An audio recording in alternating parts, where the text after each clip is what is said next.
Now time for the 7 things you'll be talking about today. Number 7. All right, Alabama State Representative Kenneth Pascal, the Republican from Pelham, pushed back on the popular narrative that guns and Glock switches are the cause of Alabama's inner-city crime problem. This individual is one of the individuals that Wanda Gavan referred to as the individual, as basically a House N-word.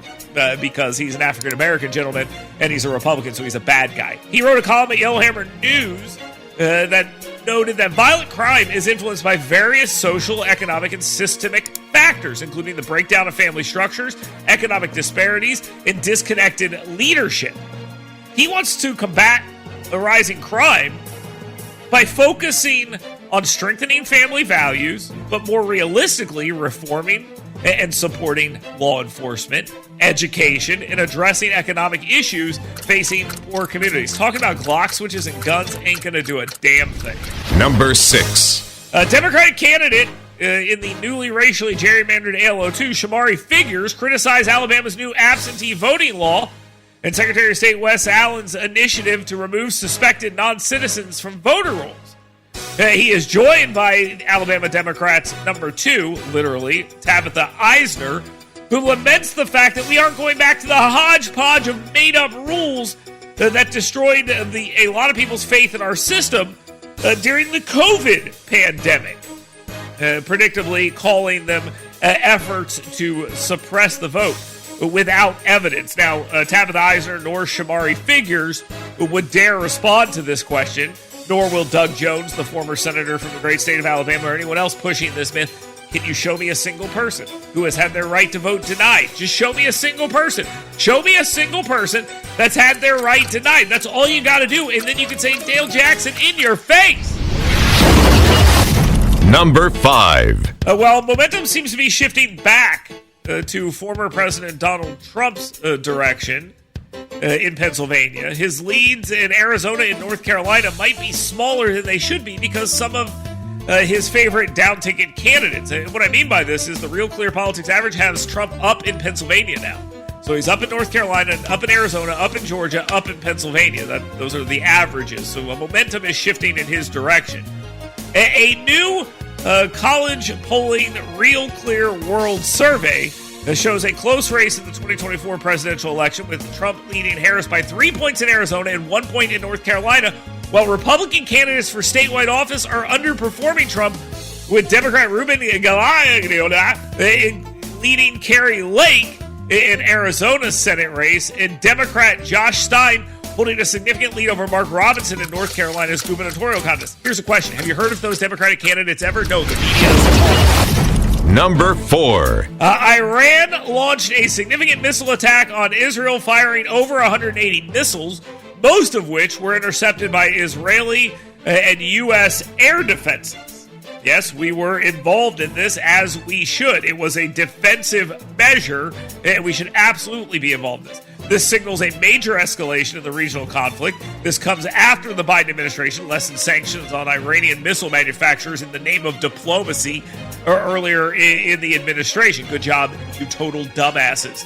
The attack follows increased military operations against Hezbollah in Lebanon, where they decapitated the entire organization, as Iran retaliated for the recent deaths of key figures, including the leaders of Hezbollah, as I just mentioned. Israel's response will come, and the American leadership will try to play both sides in this fight, poorly empowering Iran to continue its reign of terror across the region. Number 3. The prolonged disruption of the International Longshoremen Association strike could lead to significant supply chain delays, affecting businesses and consumers statewide if the strike continues. Now, this affects the Port of Mobile here in Alabama, with Alabama facing an estimated $10 million a day in losses from idle containers. I saw this as high as $100 million. I guess someone redid the math. It's $10 million a day in daily losses. It's already starting to pile up in some places. The halting of the Port of Mobile's operations will continue to impact Alabama's economy, supply chains, and local businesses as it drags on over a dispute of either a 50% pay raise, that's the employee worker's position, or a 77% pay raise, that's the worker's position. We could all only wish for such problems as employees. Number 2. Here's why this did not come up much in the debate last night, the vice presidential debate. Former President Donald Trump and Senator Tommy Tuberville, a Republican out of Auburn, have both made it clear that this strike should be blamed on the Biden administration. And you know what? Read the words of the International Longshoremen's Association, and I think it's pretty clear. Because Trump cited massive inflation, as did the International Longshoremen's Association. Tuberville cited massive inflation, as did the International Longshoremen's Association. Trump cited the inflation as the root cause of the workers' grievances because they said that. Tuberville criticized Biden for not intervening. Earlier, I may have mentioned that Biden says he doesn't believe in the Taft-Hartley Act, which it's not something you can believe in, it's a thing. He may not want to use it, but it exists. Saying he doesn't believe in it, that doesn't really work for me because it's a thing. So, yeah, we got a supply chain issue that could really hurt the economy. Now, time for the number one thing you'll be talking about today. The vice presidential debate between U.S. Senator J.D. Vance, a Republican out of Ohio, and Democrat Governor Tim Walz was a battle of policy issues mostly, with the only personal attacks being leveled were from Tim Walz to former President Donald Trump. And this all came as he was being asked direct policy questions, and he couldn't answer them. Vance, on the other hand, had to fend off moderators as they tried to absolve Vice President Kamala Harris's failures on the economy, immigration, and foreign policy.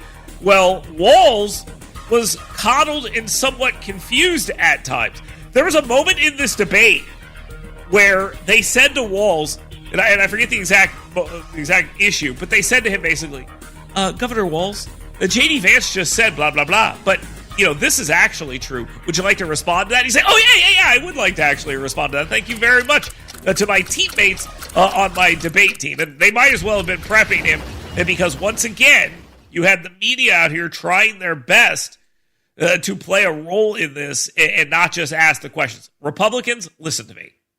Stop it. There is no benefit to doing this stuff anymore. You have to basically say, we're going to ice out the media on this.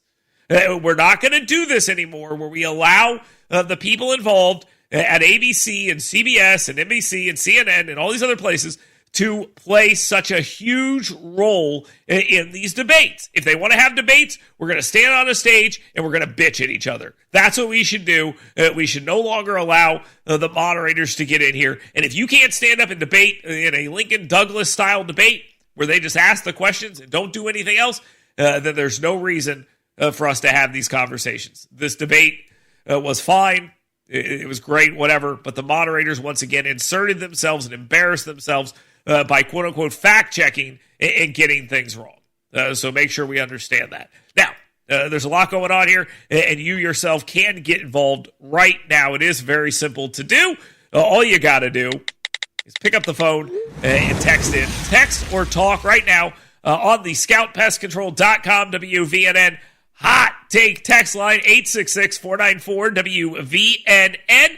Get in right there. Ask your questions for 10 with him. We'll get to those here in just a little bit. I'll make the case for genocide, as I mentioned earlier, in just a second. You can also get your questions and comments in right now.